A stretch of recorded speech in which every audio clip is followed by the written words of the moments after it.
राधे राधे। पवित्र कालिया दलन एकादशी रे समस्त को प्रणाम निवेदन करुछि, युवपीढ़ी मान को शुभेच्छा प्रदान करुछि। आपण माने जानिछंती जे आमे जो एकादशी रो कथा आमे आलोचना करुचे एवं से एकादशी को लेकिन आमे बहुत पौराणिक कथा को मध्य उपस्थापना करुचे। किंतु आज समस्त को गोटे निवेदन करी मोर प्रति युवपीढ़ी मान को जो युवपीढ़ी माने एकादशी व्रत पालन करुछनी सेमान को शुभेच्छा प्रदान करुछि। आ जो माने पालन करूनांती चेष्टा करिवे पालन करिया पई। आमे काहेकि पालन करिबा मोर प्रतिटी गुरुजन माने एवं युवपीढ़ी माने निहाती भाबरे जानि रखिबा उचित। आमे जदि एकादशी व्रत को पालन करिबा तेबे आम जीवन रे खाद्य ठारू आरंभ करी चाली चलनी पर्यंत सबु किछि गोटे परिवर्तन आसीबो एवं मानसिक स्तर रे परिवर्तन आसीबो। जेतेबेले मानसिक स्तर रे खाद्य रे परिवर्तन आसे सेतेबेले शरीर भितरे एक नूतन आनंद सृष्टि हुए एवं शरीर भितरे एक परिवर्तन सृष्टि हुए। आउ जो परिवर्तन आमको परमानंद परम ब्रह्म को पाखक नहीं जाए। तेणु आमे से पवित्र एकादशी को पालन करिबा एवं से एकादशी को पालन करिबा द्वारा आमको आनंद प्राप्त हो। किंतु एई कालिया दलन एकादशी काहेकि आमे पालन करिबा, केउथि पालन करिबा?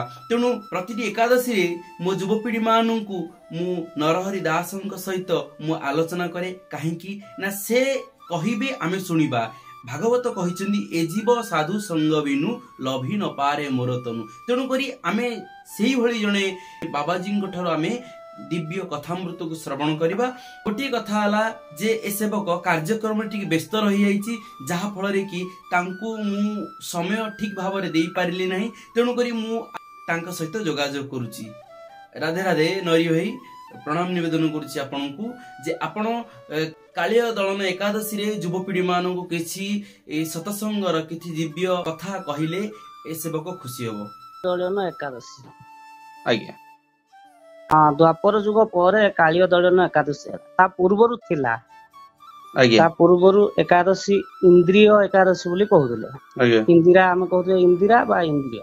आज्ञा काहे कि कहैतला इंद्रिय एकादशी ना दिने एई कथा को युधिष्ठिर बसिचंती स्थिर होइकिनी भाबुचंती मु कृष्णଙ୍କ संगे कृष्णଙ୍କ सहित वासुदेवଙ୍କ सहित कथा हेबी।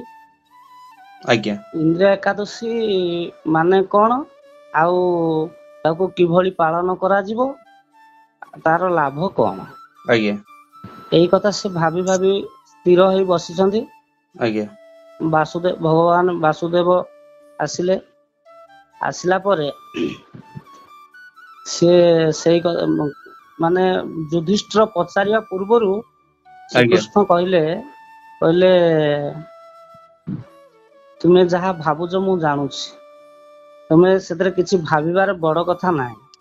आउ भाद्रव मास कृष्ण पक्ष जो एकादशी ये किछि तुम पई बड़ कष्टकर कथा नुह। आज्ञा आउ कृष्ण पक्ष एकादशी हला हवा कारण हला जे पूर्व पुरुष माने आज्ञा जहा करि जाई थांती, आज्ञा जहा आशा थाए, आज्ञा ताहा परवर्ती पीढ़ी ताको पूर्ण करिया आवश्यक। आज्ञा एनु सेडो युधिष्ठिर आउ थरे पचारले वासुदेव को आज्ञा एहा को काहे की करा जीवो?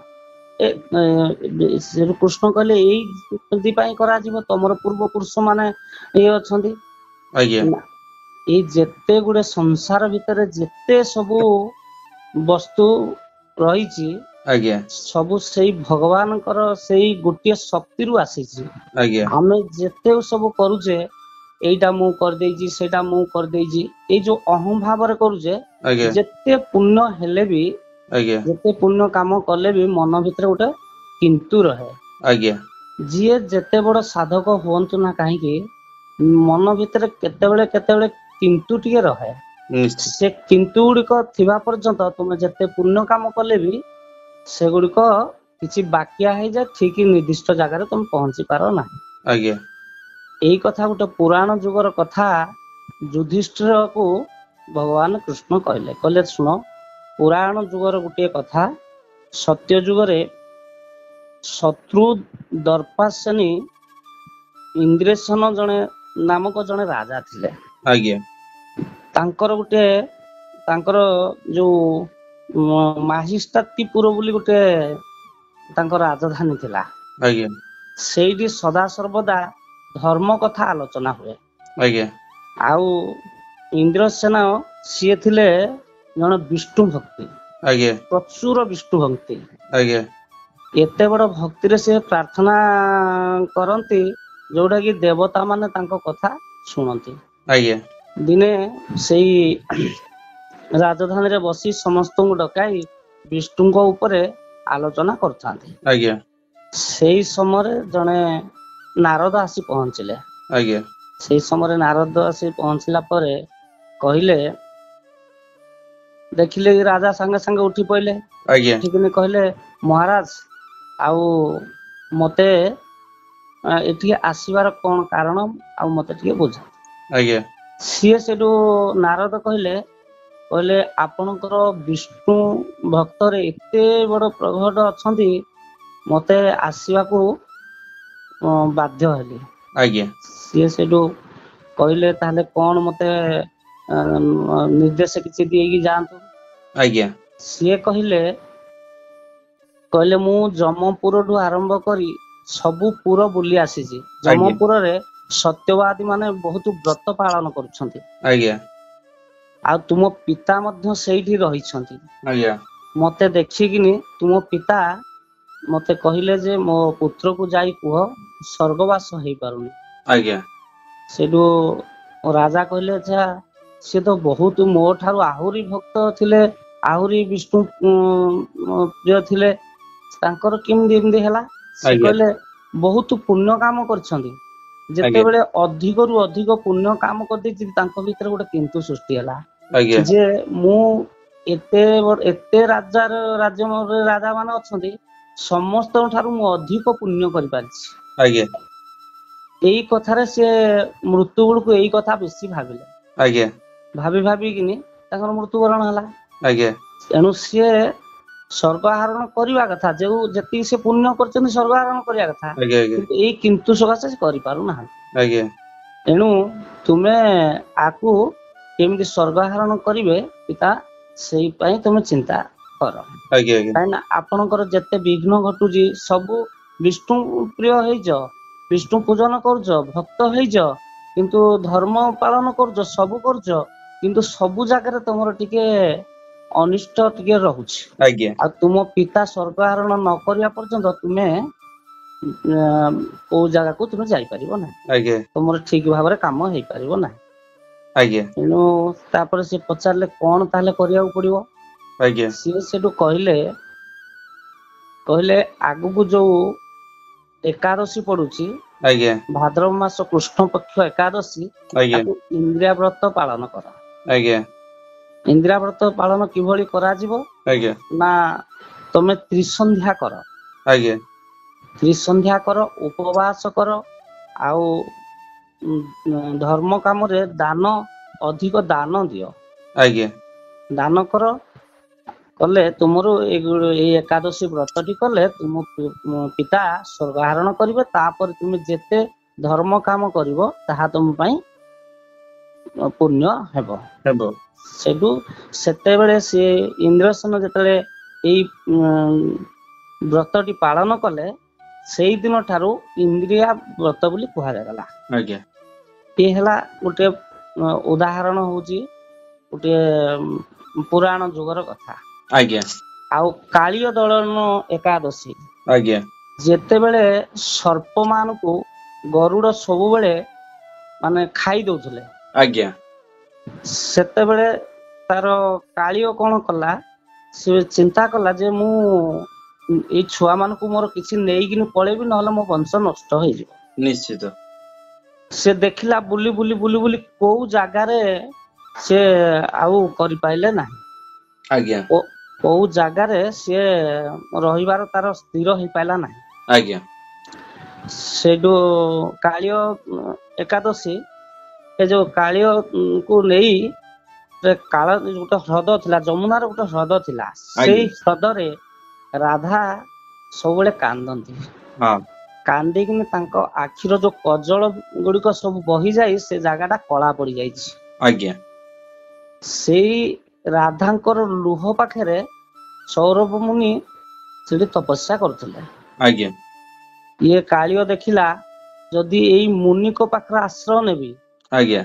ମାନେ ଯେମିତି ଆମର ଗୋଟେ କଥା ଏଇଠି ଅଛି ଯେ ଗୁରୁ ଆଶ୍ରିତ ନହେଲେ ତୁମେ ଯେତେ ବିଦ୍ୟା ତମର ଥାଉ, ଆଜ୍ଞା। ଗୁରୁ ଆଶ୍ରିତ ନହେଲେ ପୁଣ୍ୟ ହୁଏନି ବା ଠିକ ଭାବରେ ବିଦ୍ୟା ହୁଏନି। ଆଜ୍ଞା। ଏଇଠି ପୁରା ସମ୍ପୂର୍ଣ୍ଣ ଭାବରେ ଗୋଟେ ଶିକ୍ଷା ଆସିଲା। ଆଜ୍ଞା।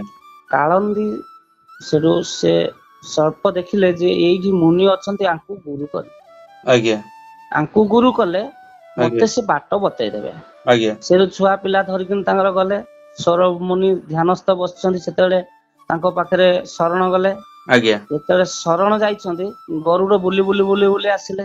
ଆଜ୍ଞା। ଆସିଲେ କିନ୍ତୁ ଯେହେତୁ ସୌରଭ ମୁନି ଜଣେ ଗୁରୁ, ଗୁରୁଙ୍କ ଆଜ୍ଞା। ଆଶ୍ରିତ ନଥିଲା ମାନେ ଯୋଉ ଯେଡେ ବଡ ଶତ୍ରୁ ବା ଯେଡେ ବଡ ଜିନିଷଟେ ଆସିଲେ ବି ଗୁରୁ ତାଙ୍କୁ ରକ୍ଷା କରନ୍ତି, ଏଠି ଗୋଟେ ପ୍ରମାଣ ହେଇଗଲା। ଆଚ୍ଛା। ତାଙ୍କୁ ସେଠୁ ସିଏ ରଖିଲେ। ଆଜ୍ଞା। କହିଲେ ତୁମେ ହ୍ରଦରେ ରୁହ, ଆଉ ଏଇ ହ୍ରଦଟି ମା ରାଧାଙ୍କର କଜଳରେ ଏ ସବୁ ପାଣି ଇଏ ହେଇଯାଇଛି, ତୁମେ କଳା ଏଇଥିରେ ପଡିଯାଇଛି ଆଉ। କଳା ପଡିଯାଇଛି, ପରିଷ୍କାର ପାଣି ଭିତରେ ତୁମେ ଏଇଠି ରୁହ, ଏଇଠି ଖାଇ ପିଇକିନି ରୁହ, ବଞ୍ଚିଯାଅ ଆଉ। ଆଜ୍ଞା। ଯେହେତୁ ସେଠି ସେଇ ହ୍ରଦରେ ରହିଗଲେ, ରହିଗଲା ପରେ ସିଏ କଣ ଆଉ ଗରୁଡ ତାକୁ କିଛି କରିପାରିଲେ ନାହିଁ। ଆଚ୍ଛା। ଯେମିତି ନ କରିପାରିଲେ, ଇଏ ସର୍ପ ତାର ସ୍ୱଭାବଟା, ନିଶ୍ଚିତ। ଇଏ କିଛି ଦିନ ପରେ କହିଲା ମୋର ଆଉ କେହି ନାହାନ୍ତି, ମୁଁ ରାଜା ହେଇଗଲି। ଆଜ୍ଞା। ଆ ଭିତରେ ଏଇ ଅହଙ୍କାର ଭିତରେ ରହି ସିଏ କଣ କଲା, କୌଣସି ଜୀବଜନ୍ତୁ ସେଠି ଖାଇବା ପିଇବାକୁ ଆଉ ପାଣି ପିଇବାକୁ ଦେଲାନି। ଆଜ୍ଞା। ଦେଲାନି। ସୌରଭ ମୁନି 2-3 ଥର ତାଙ୍କୁ କହିଲେ, 2 ଥର କହିଲେ ଯେ ଆଜ୍ଞା। ତୁମେ ଯୋଉ ବିଷ ଉଗାଳନି, ଆଉ ଯେମିତି ତମେ ଆଶ୍ରା ନେଇଛ ଆଜ୍ଞା। ସେମିତି ଅନେକ ଜୀବଜନ୍ତୁ ମଧ୍ୟ ଆଶ୍ରା ନିଅନ୍ତି। ଗୁରୁଙ୍କର ମାର୍ଗଦର୍ଶନ ସେ କହିବା କଥା କହିବେ, ଆଚ୍ଛା। ସେ ମାର୍ଗ ଦର୍ଶନ ଦେଲେ। ଆଜ୍ଞା। କିନ୍ତୁ ଇଏ ଆଉ ମାନି ପାରେନି ଆଉ, ଆଚ୍ଛା। ଯେହେତୁ ଇଏ ଆ ଭିତରେ ଅହଙ୍କାର ହେଇଗଲା, ଇଏ ଆଜ୍ଞା। ଆଉ ମାନି ପାଇଲେନି ଆଉ ଯେ ଆଜ୍ଞା। ମୁଁ ମୋର ଏଡେ ବଡ ଗୁରୁଙ୍କୁ ପାଇଗଲି, ଯୋଉଟା କି ଗରୁଡ ମତେ ସ୍ପର୍ଶ କରିପାରିଲାନି। ଏଇଭଳିଆ ଭାବନା ଭାବି ଗୋଟେ ଗର୍ବ ହେଇଗଲା ତାଙ୍କର ଆଉ। ଆଜ୍ଞା। ସେଠୁ ବହୁତ ପ୍ରକାର ଏମିତି ଯେତେବେଳେ ଗର୍ବ ହେଇଗଲା, ଆଜ୍ଞା। ସେଇଠୁ ସିଏ ତାକୁ କଣ କଲେ ନା, ସୌରଭ ମୁନି ଆଉ ସହି ପାଇଲେନି। ଆଜ୍ଞା। କହିଲେ ନର୍କ, ଅନେକ ନର୍କ ଭିତରେ ଏଭଳି ଗୋଟେ ନର୍କ ରହିବ ଯୋଉଟା କି ଗୁରୁ ବି ତାକୁ ସହି ପାରିବେନି, ତାହେଲେ ସେଇଭଳିଆ ନର୍କକୁ ତମେ କାହିଁ ଯାଉଛ? ଆଜ୍ଞା। ସେଠୁ ସେଇଠି 2 ଥର ସେ କହିଛନ୍ତି। ଗୋଟେ ଥର କହିଛନ୍ତି ଗୁରୁଙ୍କୁ ଯେ ସର୍ପ କୂଳେ କଲୁ ଜାତ ସ୍ୱଭାବ ଛାଡିବି କେମନ୍ତ। ଆଜ୍ଞା। ଗୁରୁଙ୍କୁ କହିଛନ୍ତି, ଆଉ କୃଷ୍ଣଙ୍କୁ ମଧ୍ୟ କହିଛନ୍ତି। ଆଜ୍ଞା। ସିଏ କହିଲେ ମତେ ତ ସର୍ପ କୂଳରେ ଇଏ କଲୁ, ମାନେ ସୌରଭ ମୁନି ରାଗିଗଲେ ଯେ କହିଲେ ତୁ ଯଦି ଏଇଭଳି କରିବୁ ତାହେଲେ ଆଉ ମତେ ତୁ ଦୋଷ ଦବୁନି, କାହିଁକିନା ମୁଁ ତତେ ମାର୍ଗ ଦେଲି, ତୁ ମୋ ମାର୍ଗ ଗ୍ରହଣ କଲୁନି, ଆଉ ମତେ ପଛରେ ଦୋଷ ଦେବୁ ନାହିଁ। ଆଜ୍ଞା। ସେଠୁ କହିଲେ କଣ କରିବି ନା, ଭଗବାନ କୃଷ୍ଣ ଆସିଲେ ତତେ ଉଦ୍ଧାର କରିବେ। ଆଚ୍ଛା। ଆଚ୍ଛା। ହେଲେ ଭଗବାନ କୃଷ୍ଣଙ୍କୁ ପାଇବି କିପରି? ଆଚ୍ଛା। ଯୋଉ କାଳିଅ ସେ ଅଭିଶାପରୁ କାଳିଅ ହେଇଛି ତ, ଆଜ୍ଞା। ସିଏ କହିଲେ ତୋର ପୂର୍ବ ଜନ୍ମ କଥା ନ ମନେ ନ ପଇଲେ ବା ଭଗବାନ କୃଷ୍ଣଙ୍କ ପାଦ ତୋ ଉପରେ ନ ବାଜିଲେ ଆଜ୍ଞା। ତୁ ମୁକ୍ତି ପାଇବୁ ନାହିଁ। ସିଏ ଆଚ୍ଛା। ସେଇଠି ବତେଇଲେ କଣ କଲେ ମତେ ମୁଁ ଏଇ ଜିନିଷଟି ମାନେ ଏଇଭଳିଆ କୃଷ୍ଣଙ୍କୁ ପାଇବି, ମୋ ଉପରେ ପାଦ ଦେବେ, ମୁଁ ମୁକ୍ତି ପାଇବି। ସିଏ ଆଜ୍ଞା। କହିଲେ ତୁ ଏକାଦଶୀ ଭାଦ୍ରବ ମାସ କୃଷ୍ଣ ପକ୍ଷ ଏକାଦଶୀ ପାଳନ କର। ଆଜ୍ଞା।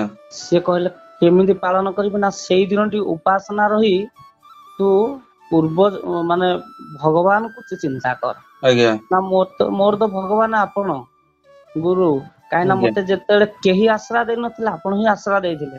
ଯଦି ମୁଁ ଆଶ୍ରା ଦେଇଛି ମୋର ଏଇ ଗୋଟାକ ଆଦେଶ ପାଳନ କର। ସେଠୁ ସେଇ ଦିନଟି ଆଉ କାଳିଅ କିଛି ଖାଇଲା ନାହିଁ। ଆଜ୍ଞା। ସେ ଭଗବାନ କୃଷ୍ଣ ଦେଖିଲେ ଗୋଟେ ଏକାଦଶୀ ବ୍ରତ ଏତେ ବଡ ପୁଣ୍ୟ, ଯୋଉଟା କି କେତେ କେତେ ଅପରାଧକୁ ଏ ଏକାଦଶୀ ବ୍ରତ ହିଁ ଖଣ୍ଡନ କରେ।